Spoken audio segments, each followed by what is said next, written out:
নমস্কাৰ।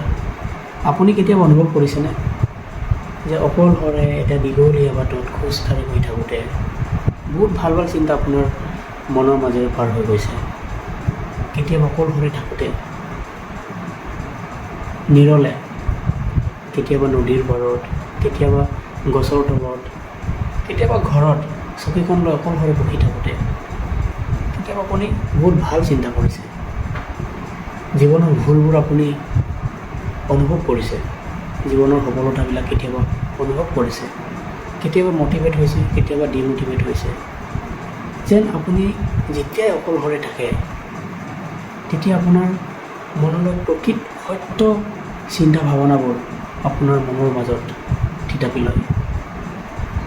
হয়নে নহয় কথাবিলাক?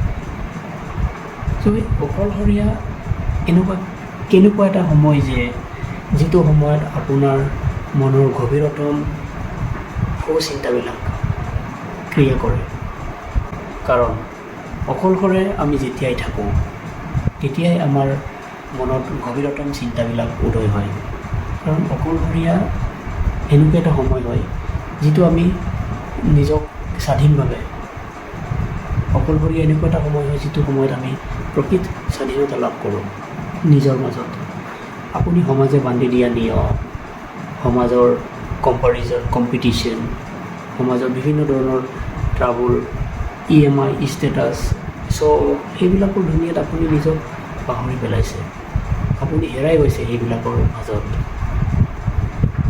সেইবিলাকৰ পৰা আপুনি কেতিয়া শান্তি পায়, সেইবিলাকৰ পৰা আপুনি কেতিয়া নিস্তাৰ পায়? যেতিয়া আপুনি অকলশৰে থাকে। সেইকাৰণে অকলশৰীয়া সময়ত আপুনি সদায় ভাল চিন্তাবিলাক কৰে। আৰু যেতিয়াই আপুনি সমাজৰ কবলত পৰে, আপুনি ছ'চাইটিৰ মাজত, হাই হুৰুমিৰ মাজত আপুনি থাকিবলৈ লয়, তেতিয়া আপোনাৰ মনৰ মাজত বিভিন্ন ধৰণৰ ইনফৰ্মেশ্যন, বিভিন্ন ধৰণৰ নেগেটিভ চিন্তাধাৰা, কম্পিটিশ্যন, সেইবিলাকে আপোনাৰ মনত ক্ৰিয়া কৰে, যাৰ বাবে আপুনি ভাল চিন্তা কৰিব নোৱাৰে। আপুনি তেতিয়া ভাবিবলৈ আৰম্ভ কৰে যে মোৰ ইজ ছাকচেছ।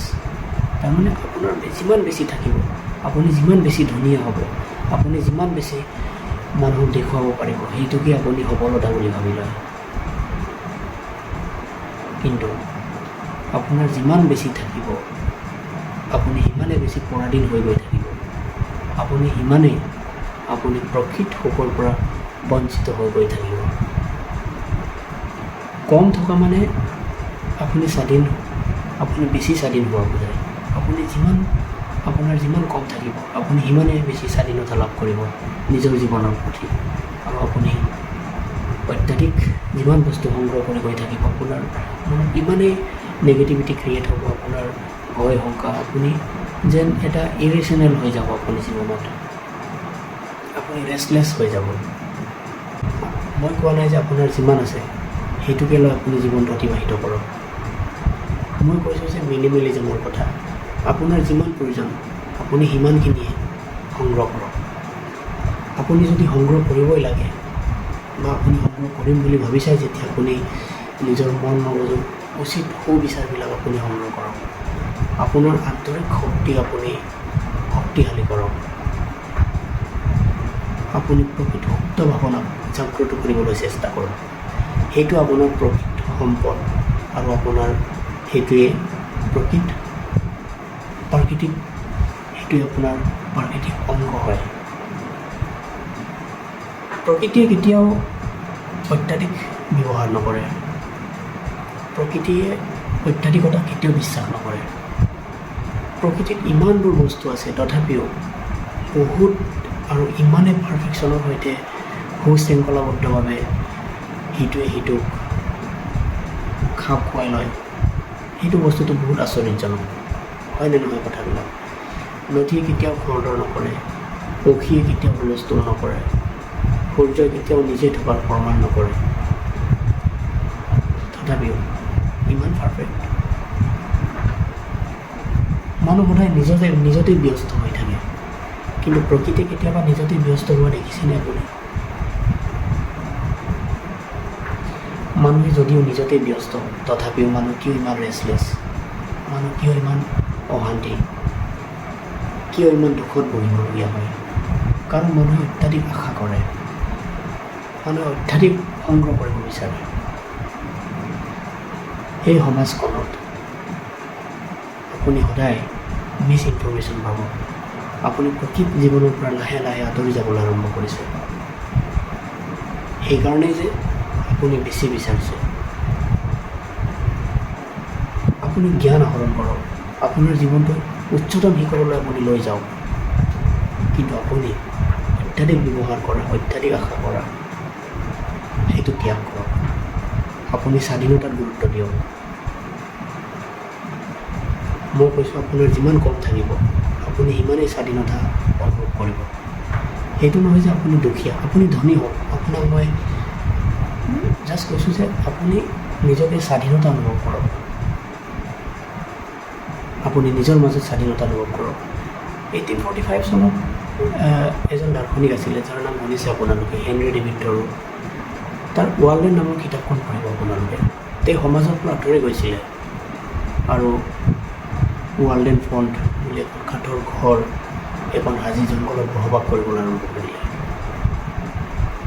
তেওঁ 2 বছৰ 2 মাহ সময় অতিবাহিত কৰাৰ পাছত ৱাৰ্ল্ড নামৰ কিতাপখন লিখি উলিয়ালে। তাত আপুনি বিচাৰি পাব প্ৰকৃত মিনিমেলিজমৰ কথা। আপুনি আপোনাৰ জীৱনত প্ৰকৃততে কিমান বস্তুৰ প্ৰয়োজন হয় আপুনি জীৱনটো সুখেৰে জীৱন যাপন কৰিবলৈ, আপোনাক কি কি গুণৰ প্ৰয়োজন হয়, তাত আপুনি বুজিব পাৰিব সেই কিতাপখন পঢ়িলে। আপোনালোকে মই পঢ়ি চাব। আপুনি যদি অত্যাধিক বিচাৰিছে, যদিও বেছি সংগ্ৰহ কৰিছে, তথাপিও আপুনি এটা অনুভৱ কৰে, আপুনি এটা কথা অনুভৱ কৰিব যে আপুনি বেছি ডিপেণ্ডেণ্ট হৈ গৈ আছে। আপুনি আনৰ ওপৰত বেছি নিৰ্ভৰশীল হৈ গৈ আছে, প্ৰকৃতিৰ ওপৰত, আনৰ ওপৰত। আপুনি আনৰ দ্বাৰা পৰিচালিত হৈ গৈ আছে। আপোনাৰ যিমান টকা থাকিব, সিমানে আপুনি আনৰ দ্বাৰা পৰিচালিত হৈ গৈ থাকিব। আপুনি EMI ভৰিব লাগিব, আপুনি ইঞ্চুৰেঞ্চ দিব লাগিব, আপুনি টেক্স দিব লাগিব, আৰু সেই সকলোবোৰ বস্তু পুঁজিপতিয়ে পৰিচালনা কৰে। সেইবিলাক পৰিচালনা কৰাৰ ওপৰত মানুহ বহি আছে। ষ্টাৰ্টআপ কোম্পানীয়ে বিভিন্ন ধৰণৰ চৰকাৰৰ ওপৰতো মানুহ বহি থাকে, যিটো আপোনাৰ টকা পইচা পৰিচালনা কৰে। গতিকে আপুনি পৰিচালিত হৈ যাব আনৰ দ্বাৰা। মই সেইটো কোৱা নাই যে আপুনি টকা সংগ্ৰহ নকৰক, কিন্তু আপুনি সেই কথাটো বুজিব লাগিব। সেই কথাটো আপুনি বুজি পাওক। প্ৰকৃত সত্য কথাটো আপুনি বুজিবলৈ চেষ্টা কৰক। আপুনি বহুত টকা ইনকাম কৰক, আপুনি জীৱনত বহুত ডাঙৰ উচ্চ আপুনি বিখ্যাত হৈ যাওক, কিন্তু আপুনি নিজৰ মাজত সেই জ্ঞানখন ৰাখিব সদায়। আপুনি সদায় জীৱনত যি বস্তু আহৰণ কৰিব লাগে, সেইটো হ'ল আপোনাৰ প্ৰকৃত আন্তৰিক সুপ্ত ভাৱনাক জাগ্ৰত কৰা, প্ৰকৃতভাৱে জীৱনটো যাপন কৰা।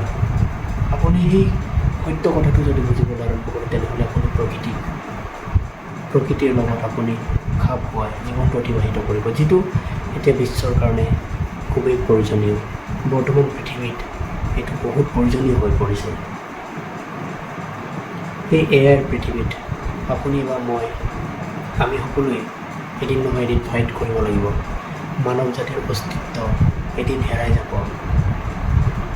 মানুহ হেৰাই নাযায়, কিন্তু মানুহৰ প্ৰকৃত মানৱীয় গুণ সেইটো হেৰাই যাব। এতিয়াৰ যুগত শ্বেক্সপিয়াৰৰ জন্ম হ'ব নোৱাৰে, কাৰণ শ্বেক্সপিয়াৰে যি চিন্তাধাৰা কৰিছিল, সেই চিন্তাধাৰা কৰাৰ প্ৰকৃত পৰিৱেশ এতিয়াৰ যুগত উপলব্ধ নহয়। আজিকালি লিঅ'নাৰ্ডো দা ভিঞ্চিৰ কেতিয়াও জন্ম হ'ব নোৱাৰে, কাৰণ আপুনি যিমান কিউৰিচিটি লাভ কৰিছে, আপুনি যিমান অনুসন্ধিত মনৰ মাজত সৃষ্টি কৰিছে, সেই সকলোবোৰ আপুনি ছেকেণ্ডৰ ভিতৰত লাভ কৰিছে। কিন্তু আপুনি আৱিষ্কাৰ কৰিবলৈ আপোনাৰ মনৰ মাজত যিমানখিনি গ্ৰ'থ হ'ব লাগিছিল, সেই প্ৰশ্নবিলাক যিমান উত্থাপন হ'ব লাগিছিল, সেইটো উত্থাপন হ'বলৈ সুযোগ নাপায়, যাৰ কাৰণে আপুনি একো বস্তু সৃষ্টি কৰিব নোৱাৰে বৰ্তমান যুগত। সেইকাৰণে মই কৈছোঁ, এতিয়াৰ যুগত সেই পৰিৱেশ নাই, যি সময়ত লিঅ'নাৰ্ডো দা ভিঞ্চিৰ জন্ম হৈছিল।